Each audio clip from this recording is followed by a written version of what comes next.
खौफ में Israel, Iran का एटम बम तैयार। बातें और दावे तो बहुत दिनों से हो रहे हैं कि ईरान इजराइल से हमास चीफ इस्माइल हानिया के बदला जरूर लेगा, लेकिन हमास चीफ हानिया की हत्या के 16 दिन बाद भी ईरान ने इजराइल पर एक भी गोली अभी तक नहीं चलाई है। आखिर ईरान इतना ज्यादा वक्त इजराइल पर हमला करने में क्यों लगा रहा है? इस सवाल का एक जवाब ये है कि ईरान इजराइल पर बहुत बड़ा परमाणु हमला करना चाहता है ताकि इजराइल को दोबारा हमला करने का मौका ही ना मिले। ईरान से जुड़े इस सनसनीखेज खबर ने इजराइल के होश उड़ा दिए हैं। प्रधानमंत्री नेतन्याहू से लेकर अमेरिकी राष्ट्रपति बाइडेन तक ईरान की एटमी तैयारी से भौचक्के रह गए हैं। इंटरनेशनल मीडिया में छन छन करा रही खबरों से पता चला है कि ईरान इजराइल पर बड़ा हमला करने से पहले एक जबरदस्त परमाणु धमाका करने जा रहा है ताकि इजराइल और उसके दोस्तों को साफ संदेश दिया जा सके कि अगर ईरान को इजराइल ने दूसरा गाजा बनाने की कोशिश की तो ईरान इजराइल को परमाणु बम की आग में भस्म कर देगा। जरा देखिए ईरान के परमाणु हमले को लेकर क्या तैयारियां चल रही हैं। खुफिया एजेंसी को भनक लगी है कि ईरान इस वक्त अंदर ही अंदर परमाणु बम से जबरदस्त हमला करने की तैयारी में जुटा है। दावा तो यहां तक किया गया है कि ईरान के सुप्रीम लीडर ने कुछ चुनिंदा टॉप कमांडरों को आदेश दे दिया है कि ईरान इजराइल पर एटम बम से हमला करना चाहता है। हालात ये हो गए हैं कि ईरान की परमाणु तैयारी को देखते हुए पीएम नेतन्याहू ने एक बड़ी मीटिंग की है जिसमें ये समझने की कोशिश की गई है कि अगर ईरान इजराइल पर परमाणु बम से हमला करता है तो इजराइल ऐसी स्थिति में अपने बचाव के लिए क्या क्या कदम उठा सकता है। दावा किया जा रहा है कि ईरान लगभग 12 परमाणु बम बनाने के बेहद करीब पहुंच चुका है, जो पूरे मिडिल ईस्ट के लिए बेहद खौफनाक है, खास तौर से इजराइल के वजूद के लिए। ईरान अपने बेहतरीन ड्रोन और मिसाइलों के लिए मशहूर है। दावा किया जाता है कि ईरान के पास लगभग 48 से ज्यादा ऐसे बंकर हैं जिसमें घातक मिसाइलें मौजूद हैं। दिक्कत यह है कि ईरान से इजराइल के बीच की दूरी 1700 से 2000 किलोमीटर तक है। ऐसे में इजराइल के पास एक ही रास्ता है कि उसे इजराइल पर हमला करने के लिए ऐसी मिसाइलें मिले जो इजराइल को एक ही हमले में दबा करके रख दे। इसी जरूरत को ध्यान में रखकर ईरान ने अभी तक इजराइल पर घातक हमला नहीं किया है, क्योंकि चीन और रूस ने ईरान को बड़े हमला करने से पहले पूरी तैयारी करने को कहा है। खास तौर से ईरान को 2000 किलोमीटर तक मार करने वाली ऐसी मिसाइलों से रूस और चीन लैस करना चाहते हैं जो इजराइल को बचने का मौका ही ना दे। यानी ईरान की राजधानी तेहरान से इजराइल के तेल अवीव पर सीधा और बड़ा हमला। राष्ट्रपति पुतिन, राष्ट्रपति शी जिनपिंग ईरान के supreme leader Ayatollah Ali Khamenei को साफ संदेश दे चुके हैं कि रूस और चीन आखिरी दम तक ईरान के साथ हैं। खबर है कि रूस ने अपने लड़ाकू परिवहन विमान से दर्जनों परमाणु क्षमता वाली मिसाइलें तेहरान पहुंचा दी हैं। दावा तो यहां तक किया जा रहा है कि अगर तेहरान ने इनमें से एक भी मिसाइल से इजराइल पर हमला किया तो इजराइल का विनाश कोई रोक नहीं सकता है। We are looking on this Iranian network that put a deadly explosive inside Israel, and we will act against the Iranian terror wherever it is.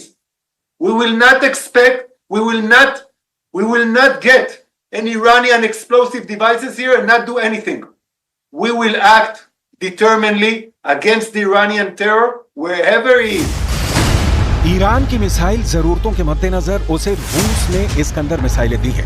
Iran को इजराइल तक पहुंचने के लिए लगभग 1200 किलोमीटर की मारक क्षमता वाली मिसाइलों की आवश्यकता है, जबकि इस्कंदर सिस्टम की मारक क्षमता 500 किलोमीटर तक है। लेकिन रूस ने ईरान को जो इस्कंदर मिसाइल दी है वो लेटेस्ट वर्जन की है। इजरायली मीडिया के मुताबिक रूस ने ईरान को 1500 किलोमीटर तक हमला करने वाली R-500 क्रूज मिसाइलों के साथ इस्कंदर के सिस्टम दिया है, जो ईरान को जबरदस्त मिसाइल पावर दे रहा है। इस्कंदर के लंबी दूरी तक मार करने वाली परमाणु क्षमता वाली मिसाइल है। इसके अलावा रूस का मरमंग्स BN सिस्टम ईरान को दिया गया है। इजरायली विदेश मंत्री इजराइल काट्ज का साफ कहना है कि ईरान इजराइल पर बहुत बड़े हमले का प्लान बना चुका है। यानी ईरान अब रूसी मिसाइलों से इजराइल पर हमला करने जा रहा है।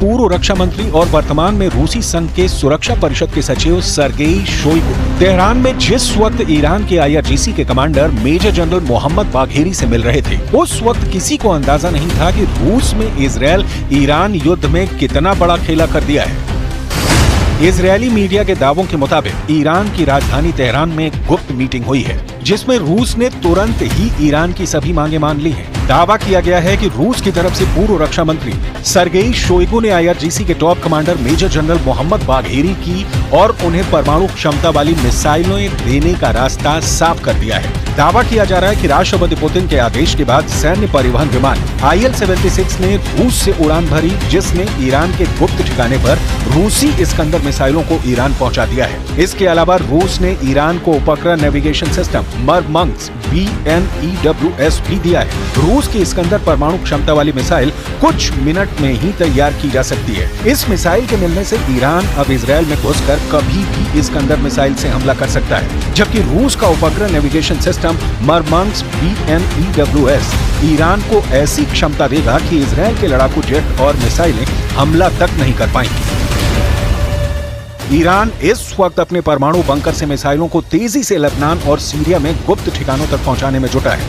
IRGC के टॉप कमांडरों को साफ आदेश है कि कम से कम मूवमेंट की जाए, इजरायल के जासूसी नेटवर्क को चकमा देते हुए मिसाइलों को अड्डों पर पहुंचाया जाए। खबर तो ये भी है कि रूस के कुछ कमांडर गुप्त तरीके से ईरान की जबरदस्त मदद कर रहे हैं। इधर supreme leader Ayatollah Ali Khamenei ईरानी अखबार कहान में लेख लिखा है कि पिछली बार ऑपरेशन में ईरान ने इजरायल के सिर्फ कुछ ठिकानों को निशाना बनाया था, लेकिन अब इजरायल के अंदरूनी इलाकों जैसे तेल अवीव और हाइफा रणनीतिक केंद्रों पर हमला होगा। खामनेई ने ये भी लिखा है कि हानिया की हत्या में शामिल इजरायली अधिकारियों के घरों को निशाना बनाया जाएगा। इस बार का हमला बड़ा खतरनाक होगा, जिसे इंटरसेप्ट करना भी मुश्किल होगा।